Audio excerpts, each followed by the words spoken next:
তো চলেন আমি আজকে কি রান্না করছি সেটা একটু আপনাদেরকে দেখাই।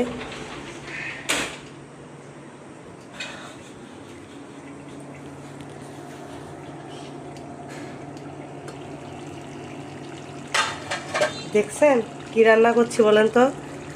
মানে বোঝার উপায় নেই যে এটা খাসির মাংস না মুরগির মাংস। শুধু এই যে এই লেগ পিসটা দেখে তো একটু বোঝা যাচ্ছে এটা মুরগির মাংস, কিন্তু এটা কিন্তু আসলে খাসির মাংস নয়, কিন্তু এটা মুরগির মাংস। কিন্তু দেখে মনে হচ্ছে যে একদম খাসির মাংসের মতো।